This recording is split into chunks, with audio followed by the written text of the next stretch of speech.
한 달 사이에 세 사람이 자살로 혹은 원인 불명이나 이런 걸로 유명을 달리했다. 놀라운 일 아닙니까? 하필이면 이 시점에 이런 식으로 대선이 치러진다. 이건 대한민국적 수치가 아니겠습니까? 민주국가라면서. 물론 그 원인은 알 수가 없죠.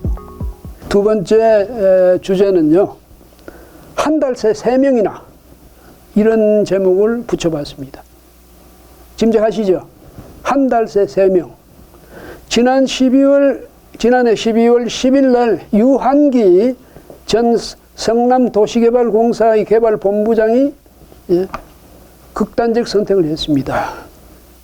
그리고 지난 11일 날 이병철 씨, 이분은 이재명 민주당 후보 그 변호사비 대납 의혹, 이걸 폭로했던 분이죠. 이분이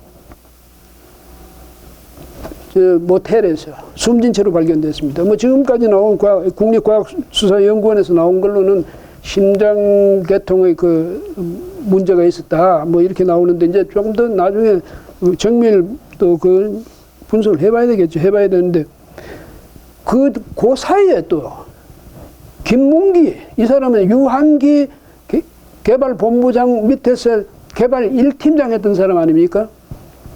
이 사람이 또 그 극단적 선택을 했거든요. 그러니까 한 달 사이에 이 세 사람이 자살로 혹은 원인 불명이나 혹은 심장계통의 쇼크나 이런 걸로 유명을 달리했다. 놀라운 일 아닙니까? 하필이면 이재명 후보와 직간접적으로 엮였던 사람들이, 대장동 의혹 사건이라든지 변호사비 대납 의혹 사건이다 이런 거하고 해가지고 엮였던 사람들이 어떻게 해? 하필이면 그렇게 엮였던 사람만 3사람이나 이렇게 유명을 달리했다는 것인지, 여기에 대해서 김은혜 국민의힘 공보단장 같은 경우는 어떤 얘기를 하냐면 무섭다고 그래요. 무섭다고. 저도 무섭습니다. 어떻게 이런 일이 일어날 수 있는지. 더더구나 지금 대선을 목전했던 이 시점에서, 하필이면 이 시점에 이런 식으로 대선이 치러진다. 이건 대한민국적 수치가 아니겠습니까? 민주국가라면서. 물론 그 원인은 알 수가 없죠. 근데 유한기 전 개발본부장이나 김문기 팀장, 이분들은 틀림없이 대장동 의혹 사건 그 수사 과정에서 뭔가 내가 그런 극단적 선택을 하지 않으면 안 될 무슨 이유가 있었겠죠. 안 그러면 괜히 자기 목숨을 버리겠습니까? 예?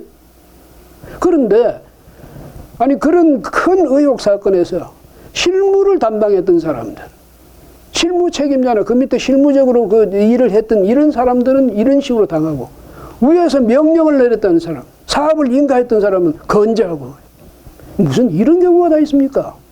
그래서 이런 문제는요, 빨리 정말 수사를 해가지고 의혹을 해소해 줘야 되는데, 우리 검찰 하는 거 보니까요, 글쎄 수사를 정말 팔 걷어붙이고 제대로 하는 것 같지가 않아요. 느낌이 그래서 그런지 모르지만, 사람이 저렇게 죽어나가도 다 별로 무감각하다 이 말입니까? 무덤덤합니까? 예? 이런 점에서 보면 정부는 또 뭐 하는 게 정부입니까? 이렇게 사람이 말이죠, 이런 수사 과정에서, 또 이런 의혹이 부풀어 가는 과정에서 이 대선 전국에서 이런 식의 사고가 생긴다면 정부가 책임을 느껴야 되는 것 아닙니까? 자신들이 관리해 나가는 이 대선판에, 이제 지금은 아직 대선 선거 기간 전입니다만, 정부가 모든 면에서는 다 책임을 지는 그 책임의식을 가져야 되죠. 특히 국민의 목숨에 대해서는.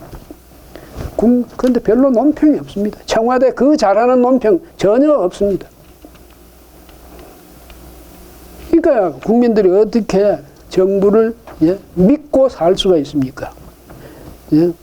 그러니까 김은혜 공보단장 이야기 다시, 이분이 뭐라고 했냐면, 지난 한 달 새 이 후보의 아킬레스건을 알고 있는 3분이 연쇄 의문의 죽음을 맞고 있다. 도대체 얼마나 많은 분이 희생돼야 이 두렵고 잔혹한 행렬을 멈춰 세울 수 있는 것인가?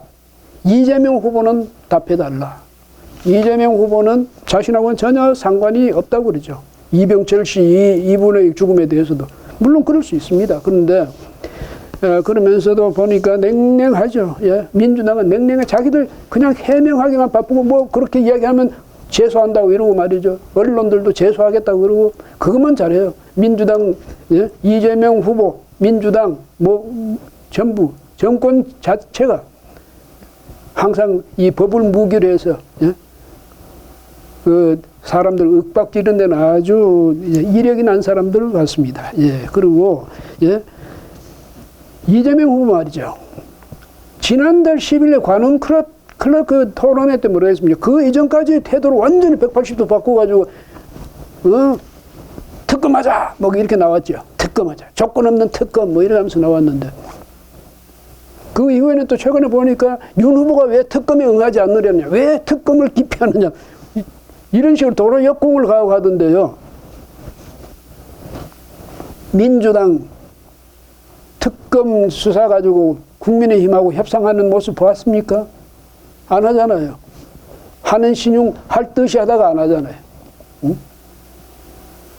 그 법사위가, 그 국회 법사위가 그걸 가지고 뭐 여야가 진작 토론하는 모습 여러분 보셨습니까? 안 하려니까 안 되는 거죠.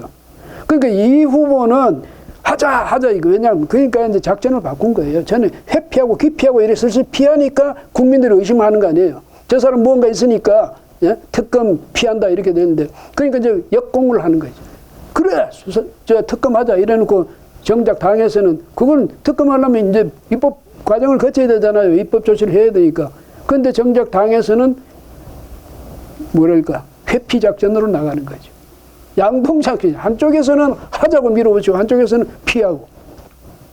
그 국민들한테는 야 이재명 후보가 자신이 있는가 보구나. 특검 보니까 특검하자고 기세를 올리네. 국민들한테 그런 인식을 주고 사실은 안 하는 거지.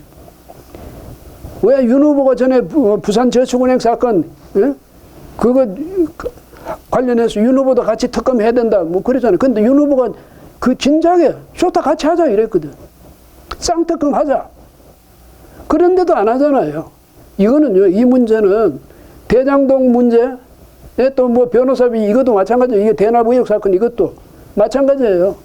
예? 근데 대납 의혹 사건 이걸 언론이 그렇게 제목을 달아 보도한다고 해서 저기 민주당에서 20개 정도 되는 언론사를 제소하겠다고 협박했잖아요. 그게 어떻게 대납 의혹 사건 폭로냐? 대납 의혹 조작 사건이다. 왜 조작이란 말을 안 넣느냐? 조작이라는 것은 민주당이 자기들이 규정한 거잖아요. 그리고 자기들 시킨 대로 안 하면 제소해야 되는 겁니까? 제소거리가 되는 거예요. 기고만장이죠. 우리가 권력은 우리가 갖고 있어. 법이고 뭐고 우리가 마음대로 하는 거야. 내 말 들어. 안 들으면 전에 그래가지고 언론법 관계법 만든다고 해가지고 무슨 5배 징벌적 그런 손해배상제 이런 것까지 만든다고 해가지고 언론을 윽박지르고 했잖아요. 지금도 마찬가지예요. 인식이 변화가 전혀 없어. 우리가 한다면 하는 거야 이거지. 의혹이 있어도 그거 의혹 우리가 아니라면 아닌 거야. 조작이라면 조작인 거야. 이런 식이에요. 그런데 어쨌든 이런 문제를요. 이 대장동 문제 이렇게 슬슬슬 듣고 가가지고 대선 끝나면 우리가 대통령 선거에서 우리가 당선돼가지고 정권을 우리가 잡으면 이거 다 이 후보는 전혀 관련이 없었던 게 되든지 이 후보는 대래 성남시의회에 엄청난 공익 환수를 했다고 기록되든지 그렇게 되는 거겠죠. 예? 그 많은 의혹은 전부 이제 묻혀버리는 거예요. 그러니까 사실은 뭐 솔직히 이야기해서 이 대선이 지금 한창 이제 열기를 띠고 있는데 이 상황에서 후보가 직접 관련되는 그런 문제를 본격적으로 수사해서 어떤 수사 결론을 낸다. 이거는 검찰로서는 그야말로 검찰의 능력 바뀌죠. 한계예요. 뭐 그거는 어쩔 수 없지만 그러나 열심히 수사를 해가지고 국민들이 이게 도대체 무슨 일인지 왜 이런 일이 일어났는지는 짐작은 할 수 있어야 될 거 아니에요. 예? 주권자인 국민이 그 나라의 운영을 책임질, 경영을 책임질 대통령을 뽑는 대선을 앞두고 그 주권자에 대한 각 정당의 태도가 이 모양이어야 되겠습니까? 예? 얼마나 국민을 우습게 알면 이렇게 합니까? 그러면서도 국민한테 표를 달라? 국민들도요, 이제는 이 나라가 어떻게 됐다, 정권이 어떻게 됐다, 대통령이 뭘 잘못한다, 뭐죠. 그렇게 불평불만을 하기 이전에 우리가 정말 제대로 대통령을 뽑았는지, 우리가 정말 주권자로서 제대로 정부를 감시하는지 다시 한번 스스로 돌아봐야 돼요. 그 국민의 주권자의 책임이에요. 주권자는 권리만 있고 책임은 없다? 그거 아니에요. 권리만큼 책임도 갖고 있는 거예요.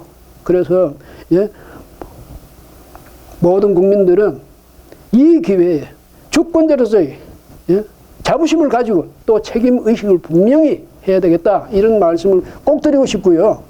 또 하나는요.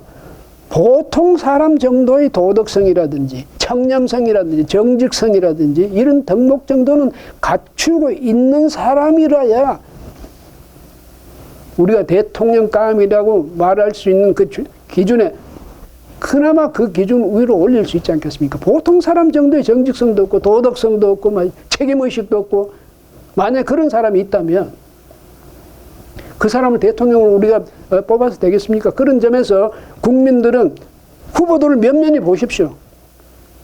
그 사람이 도덕성, 정직성, 책임의식 이런 것이 과연 보통 사람보다는 좀 뛰어난지 더 높은지 높은 수준인지 이걸 우리 국민들, 예? 우리 유권자들 면밀히 좀 진지하게 예, 파악하고 나서 선택해야 될 거다.